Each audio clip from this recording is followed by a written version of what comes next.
Hello ವೀಕ್ಷಕರೇ, ನಮಸ್ಕಾರ ಎಲ್ಲರಿಗೂ. Welcome back to my channel. ನೋಡಿ, ಇವತ್ತು ನಾನೊಂದು ಸ್ವೀಟ್ ರೆಸಿಪಿ ತೋರಿಸ್ತಾ ಇದ್ದೀನಿ. ಇದೇನು ಅಂದರೆ ಗೋಧಿ ಹಿಟ್ಟನ್ನು ಬಳಸ್ಕೊಂಡು ಗಾರ್ಗೆ ಮಾಡ್ತಾಯಿದ್ದೀನಿ. ತುಂಬ ಸಾಂಪ್ರದಾಯಿಕವಾದ ಅಂತ ಸಿಹಿ ತಿಂಡಿ ಅಂತಲೇ ಹೇಳ್ಬೋದು. ಇದು ಇವತ್ತಿನ ವಿಡಿಯೋ ನಿಮಗೆ ಇಷ್ಟ ಆದರೆ ದಯವಿಟ್ಟು ನನ್ನ ಚಾನೆಲ್ನ ಸಬ್ಸ್ಕ್ರೈಬ್ ಮಾಡ್ಕೊಳ್ಳಿ, ಲೈಕ್ ಮಾಡಿ, ಹಾಗೆ ಶೇರ್ ಮಾಡಿ, ಕಮೆಂಟ್ ಮಾಡೋದನ್ನು ಮರಿಬೇಡಿ. ನೋಡಿ ಎಷ್ಟು ಚೆನ್ನಾಗಿ ಬಂದಿದೆ ಅಂತ. ಕಲರ್ ಟೆಕ್ಸ್ಚರ್ ಎಲ್ಲ ತುಂಬಾ ಚೆನ್ನಾಗಿ ಬಂದಿದೆ. ಬನ್ನಿ ಈಗ ಇದನ್ನು ಹೇಗೆ ಮಾಡೋದು ಅಂತ ನೋಡ್ಕೊಳ್ಳೋಣ. ಈಗ ರುಚಿಯಾದ ಗೋಧಿ ಹಿಟ್ಟಿನ ಗಾರ್ಗೆ ಮಾಡ್ಕೊಳ್ಳೋದು ಹೇಗೆ ನೋಡ್ಕೊಳ್ಳೋಣ. ಒಂದು ಬೌಲಷ್ಟು ಗೋಧಿ ಹಿಟ್ಟು ತೊಗೊಂಡಿದ್ದೀನಿ.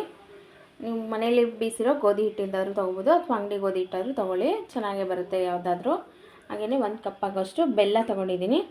ಸಿಹಿಗೆ ಅನುಗುಣವಾಗಿ ನೀವು ಎಷ್ಟು ಬೇಕೋ ಅಷ್ಟು ಬೆಲ್ಲ ಹಾಕ್ಕೊಳ್ಳಿ. ಹಾಗೆಯೇ ಇದಕ್ಕೆ ಸ್ವಲ್ಪ ಅನ್ನ ತೊಗೊಂಡಿದ್ದೀನಿ. ಅನ್ನ ಹಾಕೋ ಉದ್ದೇಶ ಏನು ಅಂದರೆ ಗಾರ್ಗೆ ಸ್ಮೂತಾಗಿ ಬರುತ್ತೆ. ಹಾಗೆಯೇ ಈ ಥರ ಪೀಸ್ ಮಾಡಿಟ್ಕೊಂಡಿರೋ ಒಣ ಕೊಬ್ಬರಿ ತೊಗೊಂಡಿದ್ದೀನಿ. ಒಣದಾದರೂ ಹಾಕ್ಕೊಳ್ಳಿ, ಅಥವಾ ಹಸಿ ಕೊಬ್ಬರಿ ಇದ್ದರೆ ಹಸಿ ಕೊಬ್ಬರಿನೂ ಹಾಕ್ಕೊಳ್ಳಿ. ಜೊತೆಗೆ ಸ್ವಲ್ಪ ಗಸಗಸೆ ತೊಗೊಂಡಿದ್ದೀನಿ, ಒಂದು ಸ್ವಲ್ಪ. ಬನ್ನಿ ಈಗ ಗಾರ್ಗೆನ ಹೇಗೆ ಮಾಡ್ಕೊಳ್ಳೋದು ನೋಡ್ಕೊಳ್ಳೋಣ. ಮೊದಲಿಗೆ ನಾನು ಅನ್ನನ ಜಾರ್ಗೆ ಹಾಕಿ ನೈಸಾಗಿ ಮಾಡ್ಕೊಂಡು ಬರ್ತೀನಿ. ಪೇಸ್ಟ್ ಮಾಡಿದಿರೋ ಅನ್ನ ಇದ್ದರೆ ಅದನ್ನು ಹಾಕೋಬೋದು, ಚೆನ್ನಾಗಿರುತ್ತೆ ಅನ್ನ ಹಾಕೋದ್ರಿಂದ. ಈಗ ಇದನ್ನು ನೈಸಾಗಿ ಗ್ರೈಂಡ್ ಮಾಡ್ಕೊಂಡು ಬರ್ತೀನಿ. ನೋಡಿ, ಅನ್ನನ ನೈಸಾಗಿ ಪೇಸ್ಟ್ ಮಾಡಿ ಮಿಕ್ಸಿಗೆ ಹಾಕ್ಕೊಂಬಂದಿದ್ದೀನಿ. ಬನ್ನಿ ಈಗ ನೆಕ್ಸ್ಟ್ ನೋಡ್ಕೊಳ್ಳೋಣ.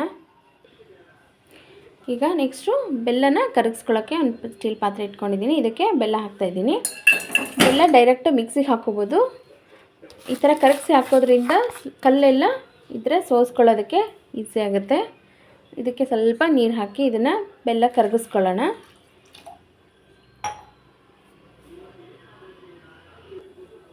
ಇದು ಜಸ್ಟ್ ಕರಗಿದ್ರೆ ಸಾಕು, ಇದೇನು ಪಾನಕ ಬರೋದು ಬೇಡ.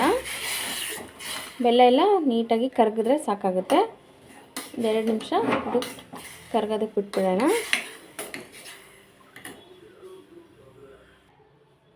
ನೋಡಿ, ಈಗ ಬೆಲ್ಲ ಕರಗಿದೆ. ಸ್ವಲ್ಪ ತಣ್ಣಗಾಗಬೇಕು ಇದು. ಇದನ್ನು ಸ್ವಲ್ಪ ತಣ್ಣಗಾದ್ಮೇಲೆ ನೆಕ್ಸ್ಟ್ ಪ್ರೊಸೀಜರ್ ಶುರು ಮಾಡೋಣ. ಈಗ ನೋಡಿ, ಪೇಸ್ಟ್ ಮಾಡ್ಕೊಂಡಿರೋ ಅನ್ನನ ಈ ಥರ ಒಂದು ಅಗಲ ಇರೋ ಪಾತ್ರೆಗೆ ಹಾಕ್ಕೊಂಡಿದ್ದೀನಿ. ಇದಕ್ಕೆ ಗೋಧಿ ಹಿಟ್ಟು ಹಾಕ್ತಾಯಿದ್ದೀನಿ. ಹಾಗೆಯೇ ಕಟ್ ಮಾಡಿರೋ ಕೊಬ್ಬರಿ ಹಾಕ್ತಾಯಿದ್ದೀನಿ, ಮತ್ತು ಗಸಗಸೆ ಹಾಕ್ತಾಯಿದ್ದೀನಿ. ಗಸಗಸೆ ಹಾಕೋದ್ರಿಂದ ಟೇಸ್ಟು ತುಂಬಾ ಚೆನ್ನಾಗಾಗುತ್ತೆ. ಇದಕ್ಕೆ ಹಾಗೆಯೇ ಒಂದು ಚಿಟಿಕೆ ಉಪ್ಪು ಹಾಕ್ತಾಯಿದ್ದೀನಿ. ನೋಡಿ, ಯಾವುದೇ ಸಿಹಿ ಪದಾರ್ಥಕ್ಕೆ ಒಂದು ಚಿಟಿಕೆ ಉಪ್ಪು ಹಾಕಿದ್ರೆ ಟೇಸ್ಟ್ ಚೆನ್ನಾಗಿರುತ್ತೆ. ಹಾಗೆಯೇ ಇದಕ್ಕೆ ಸ್ವಲ್ಪ ಅಡುಗೆ ಸೋಡಾ ಹಾಕ್ತಾಯಿದ್ದೀನಿ. ಇದು ವಿಡಿಯೋ ಮಾಡುವಾಗ ಸ್ಕಿಪ್ ಆಗಿದೆ. ಸ್ವಲ್ಪ ಅಡುಗೆ ಸೋಡಾ ಹಾಕಿದ್ದೀನಿ. ಈಗ ಇದಕ್ಕೆ ಸೋಸ್ಬಿಟ್ಟು ಹಾಕೋತಾ ಇದ್ದೀನಿ. ನೋಡಿ, ಈ ಥರ ಸೋಸ್ಬಿಟ್ಟು ಎಷ್ಟು ಬೇಕು ನೋಡಿ ಹಾಕ್ಕೊಳ್ಳಿ. ಇದನ್ನು ನೀಟಾಗಿ ಕಲಿಸ್ಕೋಬೇಕು.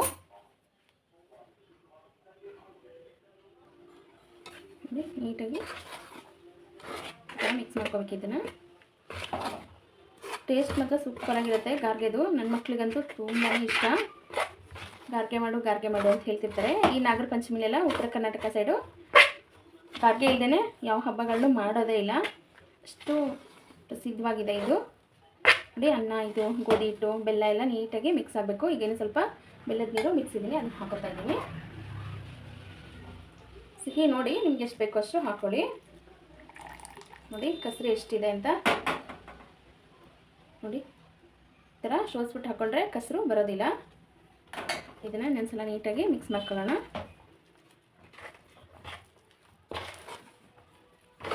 ಇನ್ನೂ ಗಟ್ಟಿ ಅನಿಸಿದ್ರೆ ಸ್ವಲ್ಪ ನೀರು ಹಾಕ್ಕೋಬೋದು, ಏನು ತೊಂದರೆ ಇಲ್ಲ. ಇದನ್ನು ನೀಟಾಗಿ ಕೈ ಹಾಕಿ ಕಲಿಸ್ಕೊತೀನಿ. ಈಗ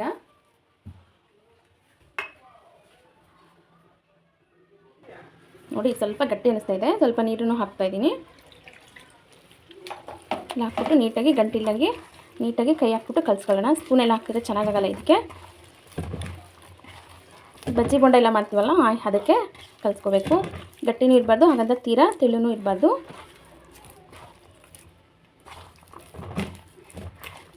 ನೋಡಿ, ಎಷ್ಟು ಕಲರ್ಫುಲ್ಲಾಗಿ ಎಷ್ಟು ಚೆನ್ನಾಗಿ ಬಂದಿದೆ. ಘಮ ಅಂತ ಇದೆ, ಬೆಲ್ಲದ ಘಮ. ಇದನ್ನ ನೀಟಾಗಿ ಈ ಥರ ಸಾಟಿ ಮಾಡ್ಕೋಬೇಕು.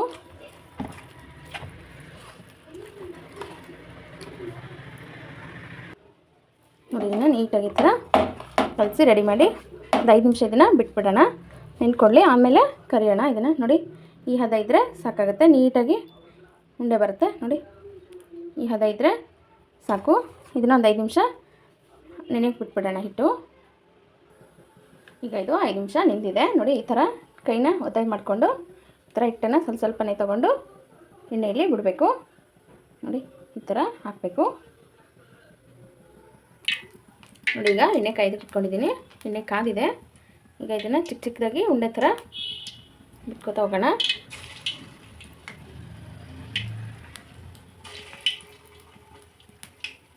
ಇದನ್ನು ತೆಳ್ಳಗೂ ಮಾಡ್ಕೊಬಿಡಿ, ಸ್ವಲ್ಪ ಮೀಡಿಯಮ್ ಹದದಲ್ಲಿದ್ದರೆ ಚೆನ್ನಾಗೆ.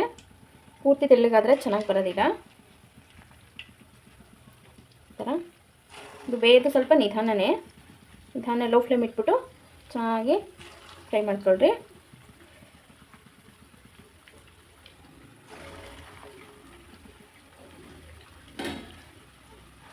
ಇದು ಕೆಳಗಡೆ ನಿಂತ್ಕೊಂಡಿದೆ, ನಿಧಾನಕ್ಕೆ ಈ ಥರ ತೆಗೆದ್ರೆ ನೋಡಿ ಸಖತ್ತಾಗಿ ಉಬ್ಕೊಂಡು ಬರ್ತಾಯಿದೆ. ಅಂತಿದ್ರಲ್ಲ ಈ ಮೈಸೂರು ಬಜ್ಜಿ ಅಂತಾರಲ್ಲ, ಮೈಸೂರು ಬೊಂಡ ಆ ಥರ ಬರ್ತಾಯಿದೆ. ನೀವು ಇದನ್ನು ಮನೇಲಿ ಟ್ರೈ ಮಾಡಿ ಹೇಗೆ ಬಂತು ಅಂತ ನಂಗೆ ತಿಳಿಸಿ. ಗಾರ್ಗೆ ಒಬ್ಬೊಬ್ಬರು ಒಂದೊಂದು ವಿಧಾನದಲ್ಲಿ ಮಾಡ್ತಾರೆ. ನಾನು ಮಾಡಿರೋ ವಿಧಾನ ನಿಮಗೆ ಇಷ್ಟ ಆದರೆ ದಯವಿಟ್ಟು ನನ್ನ ವಿಡಿಯೋನ ಲೈಕ್ ಮಾಡಿ, ಶೇರ್ ಮಾಡಿ, ಹಾಗೆ ಸಬ್ಸ್ಕ್ರೈಬ್ ಮಾಡ್ಕೊಳ್ಳೋದನ್ನು ಮರಿಬೇಡಿ. ಸಪೋರ್ಟ್ ಮಾಡಿ ನನಗೆ ಆದಷ್ಟು ಹೆಚ್ಚು ಸಬ್ಸ್ಕ್ರೈಬ್ ಮಾಡ್ಕೊಳ್ಳಿ. ಹಾಗೆಯೇ ಕಮೆಂಟ್ ಹಾಕಿ ನಿಮ್ಗೆ ಏನು ಅನ್ನಿಸ್ತು ನನ್ನ ವಿಡಿಯೋ ಅಂತ. ನೋಡಿ ಈ ಥರ ಒಂದೇ ಸೈಜ್ ಆಗುತ್ತೆ ಕರೆಕ್ಟಾಗಿ ಹಾಕಿದ್ರೆ. ನನ್ನ ಮಕ್ಳಿಗಂತೂ ಈ ಗಾರ್ಗೆ ತುಂಬಾ ಇಷ್ಟ. ನಾವು ಚಿಕ್ಕವರಿದ್ದಾಗ ಮನೇಲೆಲ್ಲ ಮಾಡಿದಾಗ ತುಂಬಾ ಇಷ್ಟಪಟ್ಟು ತಿಂತಾಯಿದ್ವಿ. ಇದೂ ಅಷ್ಟೇ ಹಳೆ ಕಾಲದ ರೆಸಿಪಿ ಅಂತಲೇ ಹೇಳ್ಬೋದು. ಇದಕ್ಕೆ ಕೆಲವೊಬ್ಬರು ಬಾಳೆಹಣ್ಣೆಲ್ಲ ಹಾಕ್ತಾರೆ, ಹಾಕೋಬೋದು ಬೇಕು ಅಂದರೆ. ನೋಡಿ ಎಷ್ಟು ಚೆನ್ನಾಗಿ ಬರ್ತಾಯಿದೆ ಅಂತ. ಇದನ್ನು ಲೋ ಫ್ಲೇಮಲ್ಲಿ ಇಟ್ಕೊಂಡು ನೀಟಾಗಿ ಗೋಲ್ಡನ್ ಬ್ರೌನ್ ಬರೋವರೆಗೂ ಫ್ರೈ ಮಾಡ್ಕೋಬೇಕು. ಒಳ್ಳೆ ಡ್ರೈ ಜಾಮೂನ್ ಬರ್ತಿದೆಯಾ ಆ ಥರ ಸೈಜ್ ಬಂದಿದೆ. ಸ್ವಲ್ಪನೇ ಹಾಕಿದ್ದೀನಿ ಹಿಟ್ಟು. ನೋಡಿ ಎಷ್ಟು ಚೆನ್ನಾಗಿ ಉಟ್ಕೊಂಡಿದೆ ಗಾರ್ಗೆ. ಚೆನ್ನಾಗಿ ಗೋಲ್ಡನ್ ಬ್ರೌನ್ ಬರಬೇಕಿದು ಕಲರು. ಇಂದ ಮಧ್ಯದಲ್ಲಿ ತಿನ್ನುವಾಗ ಚೆನ್ನಾಗಿ ಒಳ್ಳೆ ಟೇಸ್ಟ್ ಕೊಡುತ್ತೆ. ಹಸಿ ಕೊಬ್ಬರಿನಾದ್ರೂ ಕಟ್ ಮಾಡಿ ಹಾಕ್ಕೊಳ್ಳಿ, ಅಥವಾ ಒಣ ಕೊಬ್ಬರಿನಾದ್ರೂ ಕಟ್ ಮಾಡಿ ಹಾಕ್ಕೊಳ್ಳಿ, ಚೆನ್ನಾಗಿರುತ್ತೆ. ಹಲಸಿನ ಗಾರ್ಗೆನೂ ಒಂದು ದಿನ ತೋರಿಸ್ತೀನಿ ನಿಮಗೆ. ಇದೇ ಮೆಥಡ್, ಬಟ್ ಗೋಧಿ ಹಿಟ್ಟು ಬದಲು ಅಕ್ಕಿ ಹಾಕ್ತೀನಿ ಅಷ್ಟೇ. ಅದು ಇಷ್ಟೇ, ತುಂಬಾ ಚೆನ್ನಾಗಿ ಬರುತ್ತೆ.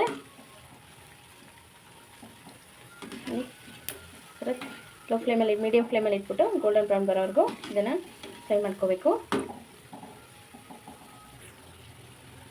ನೋಡಿ ಇದು ಚೆನ್ನಾಗಿ ಹದವಾಗಿ ಬೆಂದಿದೆ.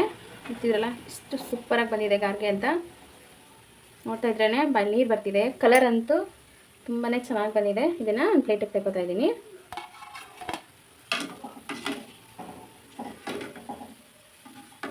ಇದೇ ರೀತಿ ಉಳಿದಿದ್ದೆಲ್ಲನೂ ಹಾಕೋತೀನಿ. ನೋಡಿ ತುಂಬಾ ಸಕ್ಕತ್ತಾಗಿ ಬಂದಿದೆ. ನೋಡಿ ಕಲರ್ ನೋಡಿ ಸಾಫ್ಟಾಗಿದೆ, ಒಳ್ಳೆ ಸ್ಮೂತಾಗಿ ಚೆನ್ನಾಗಿ ಬಂದಿದೆ ಅಂತ. ನೋಡಿ ಒಂದು ಬೌಲ್ ಗೋಧಿ ಹಿಟ್ಟಲ್ಲಿ ಇಷ್ಟೊಂದು ಗಾರ್ಗೆ ಆಗಿದೆ. ಇನ್ನೂ ಸ್ವಲ್ಪ ಹಿಟ್ಟು ಮಿಕ್ಸಿದ್ದೀನಿ, ಅಷ್ಟು ಚೆನ್ನಾಗಿ ಬರುತ್ತೆ. ನೋಡಿ ಈಗ ಮುರಿದು ಸಹ ತೋರಿಸ್ತೀನಿ ನಿಮಗೆ. ಹೊರಗಡೆ ಗರಿಗರಿಯಾಗಿದೆ, ಸೌಂಡ್ ಕೂಡ ಕೇಳ್ಕೋಬೋದು. ನೋಡಿ ಒಳಗಡೆ ಸಾಫ್ಟಾಗಿದೆ. ಸ್ವೀಟೂ ಅಷ್ಟೇ ಕರೆಕ್ಟಾಗಿ ಪರ್ಫೆಕ್ಟಾಗಿ ಬಂದಿದೆ, ತುಂಬ ಚೆನ್ನಾಗಾಗಿದೆ. ನೀವು ಇದನ್ನು ಮನೇಲಿ ಟ್ರೈ ಮಾಡಿ ಹೇಗೆ ಬಂತು ಅಂತ ನನಗೆ ತಿಳಿಸಿ. Thank you.